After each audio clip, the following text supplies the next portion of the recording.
जवाब दे रहे हैं, उसके बाद आ रहा हूं अतुल लोंढे पाटिल, फिर आगे आ रहा हूं, अभी आ रहा हूं विद्याताई और ब्रिजमोहन जी, आ रहा हूं। मानव जी, सबसे पहले आपको, सभी दर्शकों को, सभी को पैनलिस्ट को चैत्र नवरात्रि और गुड़ी पड़वा की हार्दिक शुभकामनाएं। देखिए, पिछली बार बीजेपी और उद्धव सेना ने साथ में लड़ा था। हमने 25 सीटों पर लड़ा था, इन्होंने 23 सीटों पर लड़ा था। हमें लगभग 28% वोट मिला था, इन्हें 23% वोट मिला था। इस बार हम संभवतः कुछ 30 सीटों पर लड़ेंगे।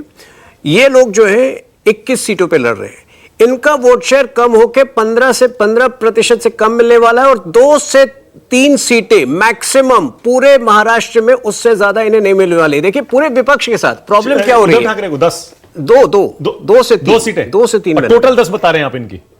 टोटल कहां बता अच्छा, 2 ही बोला आपने। 2 से 3 सीटें इनकी। ओके, देखिए, आज बाकी पूरे कांग्रेस विपक्ष में कांग्रेस को कितनी आएंगी, आपका दावा क्या है? कांग्रेस तो अब देखिए, इनके पास प्रॉब्लम क्या हो रही है। यूपी हो या महाराष्ट्र, ये बड़ी घोषणा तो कर दे रहे हैं, हम इतनी सीटों पर लड़ेंगे, लेकिन इनके पास कैंडिडेट नहीं मिल रहे हैं। आप यही हाल जो है उत्तर प्रदेश में हो रहा है। समाजवादी पार्टी हर सीट पे अपने कैंडिडेट बदल रही है।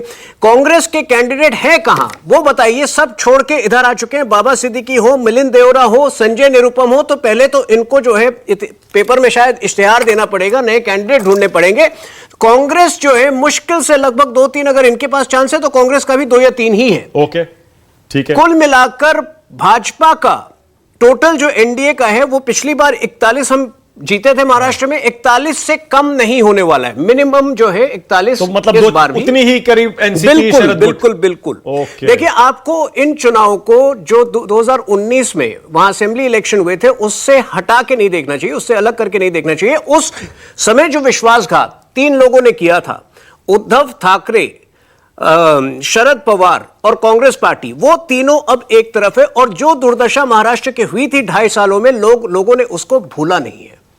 तो लोग इनको जो है इस बार सजा देंगे लोकसभा के चुनाव। तड़ीपार कह रहे हैं वो, आप महाराष्ट्र से तड़ीपार ही नहीं, बहुत दुख की बात है कि जिस तरह की भाषा थोड़े दिन पहले उन्होंने भाजपा को गौमूत्रवादी पार्टी कहा, मतलब मेरे ख्याल से बाला साहब ठाकरे की आत्मा को बहुत चोट पहुंचा होगा। तो इस तरह की भाषा उनको नहीं प्रयोग नहीं करना चाहिए। तिवारी जी जो है अच्छी भाषा का प्रयोग करते हैं, लेकिन शायद उनकी भी स्पीच संजय राउत लिखते हैं आजकल। तो संजय राउत जैसे बुद्धिजीवी जब स्पीच लिखेंगे उद्धव जी की और तिवारी जी की, तो फिर ये प्रॉब्लम आएगी। मतलब गजब जमाना आ गया है। शिवसेना उद्धव ठाकरे, हिंदू हृदय सम्राट बाल ठाकरे की पार्टी बीजेपी पर सांप्रदायिक होने का आरोप लगा रही है। और भी, मतलब मैं वही कह रहा हूं, ऐसी बातें। तो क्या हुआ है ऐसा? क्या आप उद्धव ठाकरे के लिए सांप्रदायिक हो गए? जो अलायंस पार्टनर है वो मतलब आज के वर्तमान मुस्लिम लीग है। तो जब आप वर्तमान मुस्लिम लीग के साथ समझौता करेंगे, उनके साथ अलायंस करेंगे, तो फिर आपकी जो भाषा है वो बदलेगी। आप भी कांग्रेस को मुस्लिम लीग बोल रहे हैं? मैंने तो पहले से कहा है, अभी तो उन्होंने स्पष्ट किया है। चुनाव आयोग में शिकायत हो गई है, प्रधानमंत्री की, अभी अतुल लोंढे पाटिल भी आपकी शिकायत कर देंगे। जस्ट 10 सेकंड लूंगा। देखिए, वो चुनाव आयोग में शिकायत करने के बजाय उन्हें राजनीतिक उत्तर देना चाहिए। मैं आपको सिर्फ एक उदाहरण दे रहा हूं। पिछले साल जुलाई अगस्त में राहुल गांधी विदेश गए थे, यूएस गए थे। वहां उन्होंने एक सर्टिफिकेट बांटा कि IUML इज परफेक्टली सेक्युलर। उससे मात्र 4 हफ्ते बाद केरल में एक बड़ा जुलूस IUML निकाला और यहां की खुले तौर पर हिंदुओं को मंदिरों के बाहर मारने की धमकी दी गई, लेकिन राहुल गांधी ने एक कमेंट नहीं किया। तो ऐसे बहुत सारे उदाहरण हैं। अच्छा, ओके, अब ये बताइए, राजनीतिक उत्तर देना ठीक है। ये बताइए, राजनीतिक उत्तर दीजिए कि आपकी जो सीटें अभी फंसी हुई हैं, 12 सीटें बची हैं कम से कम एनडीए की, जो अनाउंस नहीं हुई है।